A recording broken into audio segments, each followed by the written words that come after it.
Komisi 1 kan bidangnya banyak ya. Bidangnya kita sebenarnya judulnya pemerintahan. Judulnya bidangnya pemerintahan.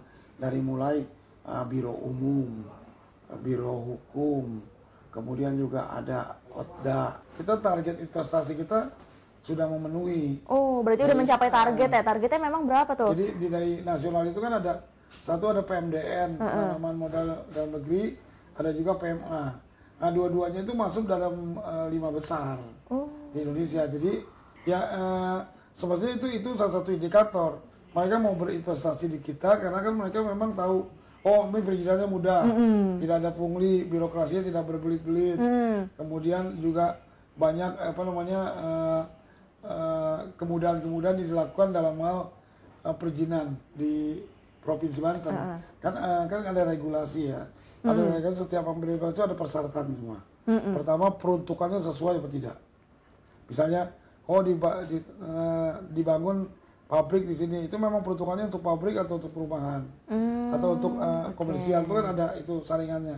Kemudian juga sebelum berinvestasi kan banyak persyaratannya, ada amdalnya, ada persyaratan lingkungannya, ada persyaratan yang lain. Nah, itu yang harus kita kecocokkan. Nah, itu dari segi kita punya apa? Dari segi kita yang sebagai tuan rumah. Tapi dari segi mereka kan mereka juga pengen lebih mudah gimana, makanya itu kita sosialisasi kepada jangan sampai dia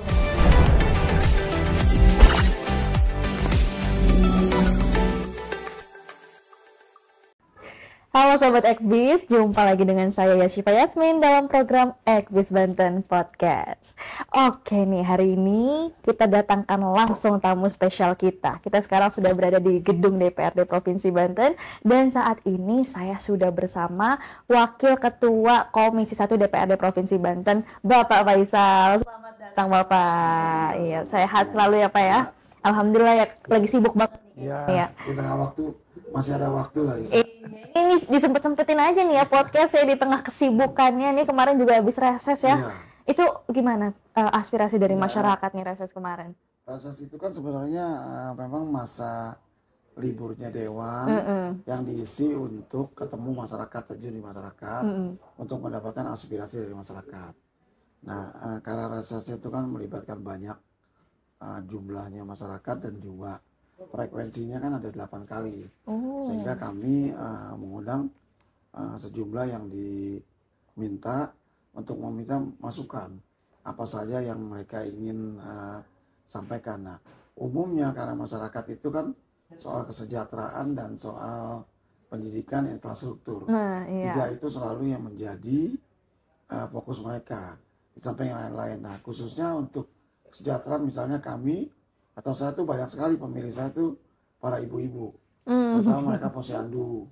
Mereka tuh minta mengusulkan sama kita tentang bagaimana posyandu bisa dibantu, terutama untuk memperbaiki gizi para ibu-ibu atau anak-anak yang menjadi binaan posyandu. Kemudian juga mereka juga minta fasilitas yang berkaitan dengan dukungan posyandu. Ya bisa mebel, bisa juga timbangan yang lain, dan juga mereka minta menu bergizi, itu yang posyandu. Ada juga yang masukan mereka tentang jalan, jalan paling banyak nih ya jalan ya. Jalan lingkungan, kemudian juga tempat-tempat wisata, juga tempat-tempat wisata dan yang lain-lain lagi, misalnya kesejahteraan, misalnya bantuan untuk bagaimana guru-guru pengajian. Nah, ini dia. Terus kemudian juga untuk bantuan sekolah dan lain-lain banyak. Jadi utamanya sebenarnya tentang kesejahteraan dan infrastruktur sebenarnya ya. Terus pendidikan. Tapi kalau boleh tahu sebelum kita lebih jauh nih ya, ini kan Pak Faisal udah di Komisi 1 kan saat ini sebagai wakil. Itu kalau boleh tahu ngapain aja sih Pak? Komisi 1 itu ngapain aja? Biar Sobat Ekbis di rumah tahu nih. Komisi 1 kan bidangnya banyak ya. Bidangnya kita sebenarnya judulnya pemerintahan. Judulnya bidangnya pemerintahan. Dari mulai biro umum, biro hukum, kemudian juga ada OTDA, kemudian juga ada Kesbangpol, ada juga Sekwan, kemudian ada juga inspektorat, ada juga bidang bidang PSDM, SDM, sumber daya manusia. Terus kemudian juga ada bidang juga yang berkaitan dengan Kominfo. Kominfo juga masuk semua. Berarti ya? Di dalam Kominfo itu ada Komisi Penyiaran Indonesia Daerah, ada lagi Komisi Informasi, banyak yang lain-lainnya gitu. Masih banyak banget nih ya berarti yang di bawah komisi satu ini sebenarnya. Banyak. Cuma salah satunya kalau investasi masuk nggak sih? Investasi kita berkaitan dengan perizinannya. Jadi kalau DPTSP itu ya, Dinas Penanaman Modal satu pintu itu ada 2 bidang yang banyak. Satu investasi, satu lagi perizinan. Nah, Komisi 1 itu fokus pada perizinan, pada kemudahan perizinan, bagaimana membina mereka untuk memudahkan untuk buat perizinan. Kan sistemnya udah OSS sekarang semua. Dan juga ada bidangnya kan, ada yang bidang bagaimana dia perizinan yang berbasis resiko. Yang baik rendah, tinggi maupun sedang. Jadi ada resiko rendah, sedang, dan tinggi gitu. Tapi untuk perizinan investasi di Banten sendiri gimana deh Pak? Ya sebenarnya kan secara yang saya tahu waktu saya ketua Komisi 3, kita target investasi kita sudah memenuhi. Berarti udah mencapai target ya? Targetnya memang berapa tuh? Jadi dari nasional itu kan ada PMDN, penanaman modal dalam negeri, ada juga PMA. Nah dua-duanya itu masuk dalam 5 besar di Indonesia. Jadi secara investasi modal sudah mulai target. Nah untuk mendukung itu kan kita ada bidang perizinan nih. Bagaimana kita supaya lebih mudah, terus mereka dalam buat perizinan, dalam berusaha mudah, investasi mudah di Tangerang, itu yang harus kita bantu. Saya terus meningkat investasi dari luar. Nah, tapi menarik nih ya, berarti investasi di Banten sebenarnya tinggi dong ya, tapi itu nggak sejalan ya sama kesejahteraannya, terutama tentang penyerapan tenaga kerja nih Pak. Gimana karena, tuh? Mestinya investasinya tuh kan nggak cuma gini, maksudnya investasi ada 2. Ada yang padat modal, ada investasi yang padat karya. Nah yang padat karya ini kurang. Jadi kebanyakan padat modal ya. Jadi mereka semua banyak ke tempat kita ya dengan modal, tapi untuk menyerap tenaga kerjanya nggak banyak. Makanya nanti kita terus tingkatkan, dalam arti gini, tidak bisa kerja sendiri, harus bisa bantuan di BLK juga, supaya tenaga kita terampil, jadi mudah diserap untuk investasi dan juga sesuai dengan skill yang dibutuhkan oleh investasi tersebut. Artinya kalau misalnya memang investasi sudah bagus, perizinannya juga mudah ya? Bisa dibilang kayak gitu nggak? Ya, sebenarnya itu salah satu indikator. Mereka mau berinvestasi di kita karena kan mereka memang tahu, ini perizinannya mudah, tidak ada pungli, birokrasinya tidak berbelit-belit. Kemudian juga banyak kemudahan-kemudahan dilakukan dalam hal perizinan di Provinsi Banten. Nah itu daya tarik untuk orang berinvestasi di kita. Tapi sejauh ini para investor tuh udah ada feedback nggak sih? Kayak gimana rasanya mereka berinvestasi di Banten tuh, ada nggak? Entah itu evaluasi dari mereka atau mungkin tanggapannya deh dari mereka. Kan tetap dinas PTSP kan menyediakan juga, ada juga istilahnya kepuasan survei. Gimana tuh? Kepuasan survei kan bagus. Karena itu indikator kalau kepuasan surveinya bagus, berarti investasi itu meningkat. Nah ini udah dibuktikan, investasi kita ternyata dalam bagus.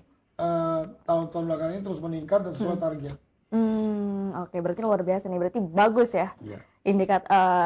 Tingkat investasi di Banten ternyata sudah bagus gitu. Cuma kita mau nanya nih tentang investasi, artinya semakin banyak orang yang berinvestasi di Banten, pasti ada dampak-dampak yang terjadi gitu, yang timbul. Kira-kira gimana menanggulangi dampak sosial ataupun dampak lingkungan yang terjadi, bagaimana? Itu kan masih nyambung ke perizinan juga ya? Kan ada regulasi ya. Ada regulasi, setiap pemberian itu ada persyaratan semua. Pertama, peruntukannya sesuai atau tidak. Misalnya, dibangun pabrik di sini, itu memang peruntukannya untuk pabrik atau untuk perumahan, atau untuk komersial, itu kan ada itu saringannya. Kemudian juga sebelum berinvestasi kan banyak persyaratannya, ada amdalnya, ada persyaratan lingkungannya, ada persyaratan yang lain. Nah, itu yang harus kita kecocokkan. Nah, itu dari segi kita punya apa? Dari segi kita yang sebagai tuan rumah. Tapi dari segi mereka kan, mereka juga pengen lebih mudah gimana. Makanya itu kita sosialisasi mereka, jangan sampai dia mempersulit, jangan sampai dia mendapatkan gangguan dalam berinvestasi. Nah itu. Ya kan, itu yang mesti kita terus pelajari, yang kita terus bantu masyarakat sekitar, terutama masyarakat Banten supaya mereka welcome dalam investasi. Nah ini menarik. Harapannya nanti kalau itu bagus kan akan berkembang. Kalau mereka di satu kawasan itu berkembang komersial atau berkembang suatu tempat jadi perdagangan, kan juga akhirnya akan menumbuhkan pertumbuhan ekonomi juga di sekitarnya. Betul. Termasuk menyerap tenaga kerja. Bukan hanya berharap dari tenaga kerja, tapi kan dari peluang usaha yang berkembang. Misalnya ada satu proyek mall atau apa, kan nanti kan akan berkembang tempat kos-kosan, tempat pedagang UMKM, kemudian berkembang lagi. Jadi bukan hanya semata-mata mengharapkan dari penyerapan kerja, tapi peluang usaha yang terbuka dengan adanya investasi itu lebih besar. Jadi perputaran ekonomi di daerah tersebut gitu ya. Jadi dampak-dampaknya berarti udah cukup dipikirkan gitu ya. Salah satunya tadi dengan adanya AMDAL dan lain sebagainya gitu. Kalau boleh tahu ini gimana sih caranya untuk menyeimbangkan antara kebutuhan investasi dengan kepentingan masyarakat gitu Bu?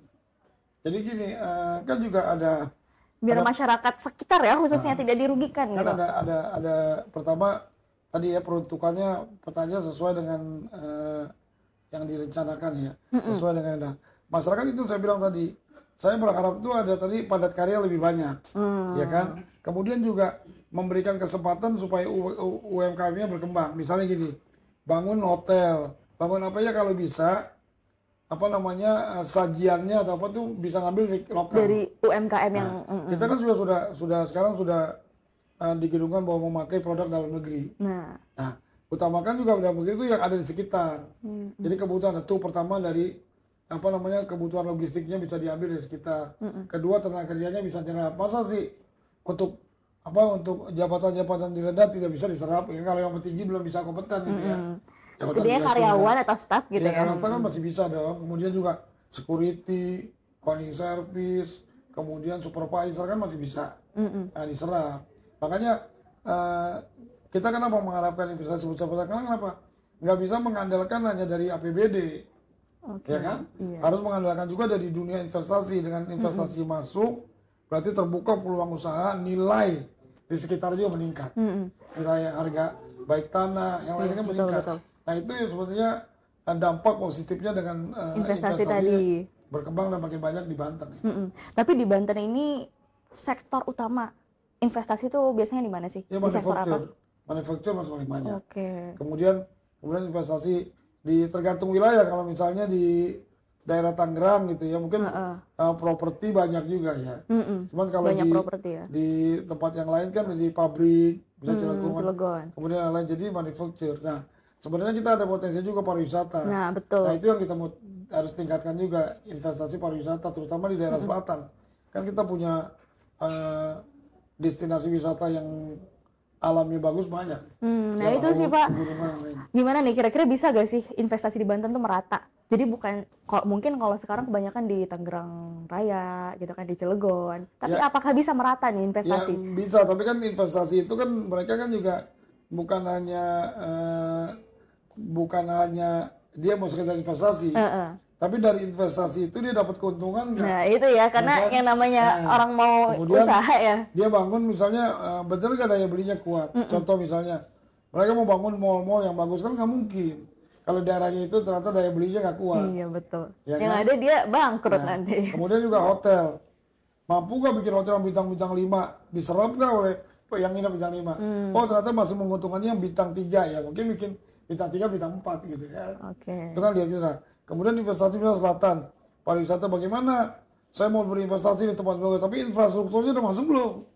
Ya kan, kalau infrastruktur udah rapi, prasarana baik, mungkin mereka juga mau ditambah dengan gitu ya? SDM masyarakat yang bisa menerima investasi dengan baik gitu. Nah kita bantu terutama di perizinan.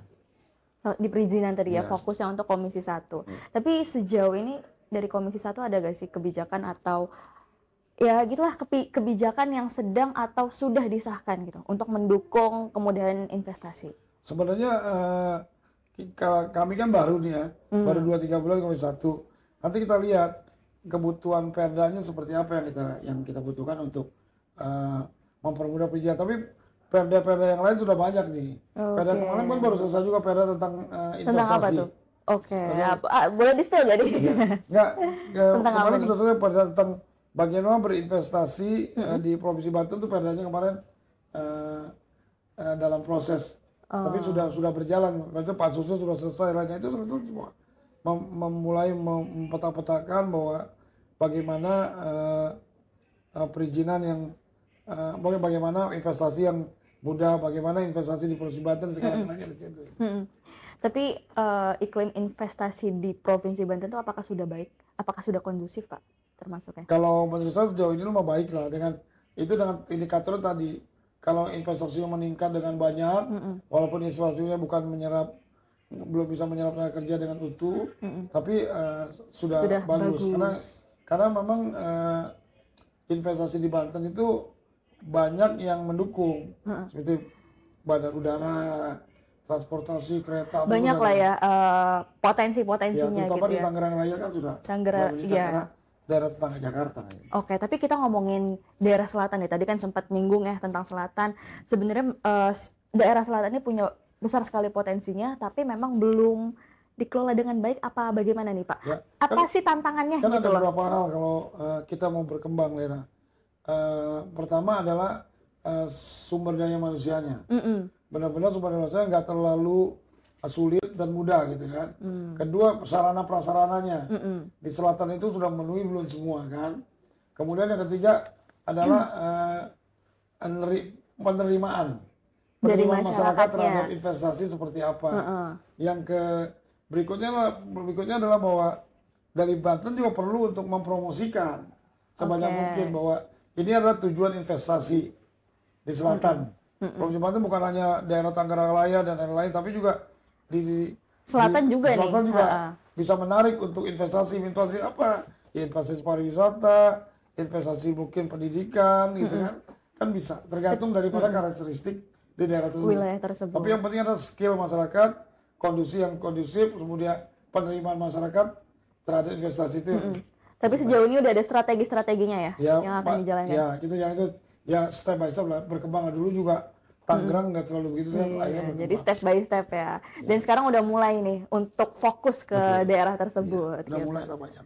Kan udah dengan adanya pabrik-pabrik masuk semua kan. Kemudian juga yang pasti Cilegon. Kemudian nanti dengan jalan tol yang jadi dari apa namanya Serang Palembang itu pasti akan membuka investasi baru ya. Betul. Karena cara infrastruktur lebih dekat gitu. Ya semoga aja secara infrastruktur di sana juga semakin lebih baik lagi gitu ya, sehingga bisa meningkatkan investasi khususnya di daerah selatan tersebut. Oke, nih kita udah ngobrol-ngobrol berat nih tentang investasi. Boleh dong, kita belum kenalan loh sebenarnya sama Pak Faisal nih. Pak Faisal ini nih Sobat Ekbis 2 periode menjadi dewan. Kok bisa loh Pak? Tipsnya apa nih? Mau ketiga. Oh iya, mau ketiga berarti nih kan. Langgeng banget nih, ini tipsnya apa nih bisa selanggeng ini? Jadi pertama gini, saya itu kan nggak tahu atau passionnya atau skillnya ya. Saya kan dari dulu belajarnya politik dan komunikasi. Oh gitu. Satu kuliah pertama di ilmu politik, kuliah keduanya di hukum, di S1 hukum, kuliah ketiganya di S2 hukum. Tapi di antara sekolah hukum S2 itu saya banyak sekolah juga, sekolah di PR. Saya sekolah di PR, kemudian sekolah juga tentang keterampilan yang lain gitu ya. Jadi memang saya dari dulu banyak berhubungannya dengan masyarakat, bukan dengan angka, ya kan? Jadi sosial ya. Nah, jadi banyak sosial. Nah, saya ikut organisasi dari mulai ketua OSIS, MPI, AMPI semua. Semuanya diembat ya. Olahraga, kan saya juga masih ketua bowling di Provinsi Banten. Jadi itu mungkin yang menjadi background saya. Kemudian saya kerja dulu di grup Lipo juga banyak di CSR, di government relation, kemudian di media relation, di community relation. Ini sosial banget ya rupanya ya. Nah, jadi akhirnya pada waktu saya nyalon, mungkin sudah terbiasa ketemu mereka dan sudah banyak tahu kadang-kadang kebutuhan mereka. Ya mereka diorangkan lah, mereka tuh diperhatikan lah, dibina. Nah kalau kita bina terus nanti mereka pasti akan ngelekat sama kita. Sehingga nggak mungkin menjadi dewan terus terpilih kalau hanya sekali datang terus semua jadi enggak, tapi itu memerlukan proses yang panjang. Kita udah berteman, udah membina panjang sehingga mereka tidak lupa dengan yang itu. Jadi selalu jaga silaturahmi lah ya. Nah, itu kuncinya semua. Jadi saya kira itu. Tapi yang tadi kunci memang saya menyenangi ya, menyenangi untuk kegiatan seperti kemasrakan dewan ini. Artinya minimal aspirasinya bisa kita sampaikan. Iya betul. Artinya ini udah lama banget loh jadi dewan ya. Gimana suka dukanya nih? Ya kalau dewan, hampir 3 periode kalau loh. dewan kan tadi saya bilang mesti menyenangi. Karena ini kerjaan yang setiap hari 24 jam. Gak bisa kita tutup masyarakat untuk telepon kita malam. Gak bisa masyarakat minta bantuan sama kita malam. Gak bisa juga masyarakat sama kita tuh dibatasi. Kita harus keluar. Makanya saya di sana punya tempat supaya dia tidak datang ke rumah. Saya menyediakan tempat tuh gitu. di dua dapil saya, kan saya ada 2 dapil ya, 5 dan 6. Di dapil 6 saya ada tempat kantor pemenangan atau kantor sosial. Di dapil 6 juga ada. Jadi kalau mereka kumpul tuh bisa 200-300 orang. Jadi udah ada tempat khususnya nih ya, yang dibangun untuk menyampaikan aspirasi tadi. Dan hari gitu Rabu kan selalu ada waktu kita untuk sosper atau untuk kita ada waktu reses. Jadi terbuka sama kita kalau minimal seminggu sekali tuh saya ada di tempat situ, mereka datang.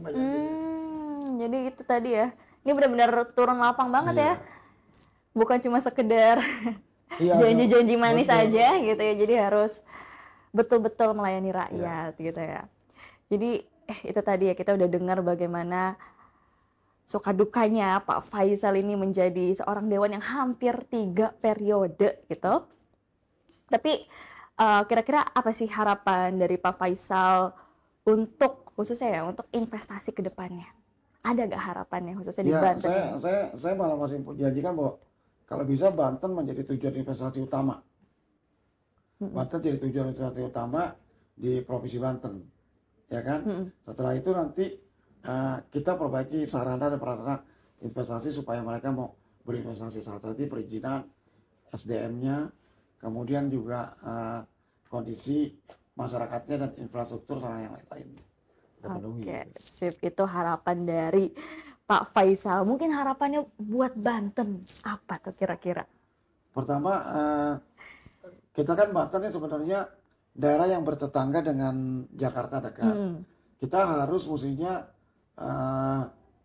cepat lebih berkembang. Supaya karena jangan sampai kalah sama orang daerah yang lalu. Nah, harapan saya itu semua berkembang. Jadi di setiap wilayah kabupaten kota tuh punya khas sendiri. Misalnya di Tangerang, kalau dia kan sekarang kota jasa dan perdagangan, silakan aja gitu. Silakan jasa dan perdagangan itu silakan dikembangkan. Yang di selatan silakan pengembangan mengenai pariwisata yang lain. Yang di Cilegon silakan industri. Yang di lain-lain pokoknya semua sesuai dengan bidangnya supaya lebih maju gitu. Dan mudah-mudahan Banten bisa tujuan investasi, tujuan segala-galanya yang ingin datang ke Indonesia. Amin ya rabbal alamin. Oke, sip. Terima kasih banyak Pak Faisal nih atas waktunya, atas sharing-sharingnya. Terima kasih banyak. Dan saya Yashifa Yasmin pamit undur diri. Sampai jumpa.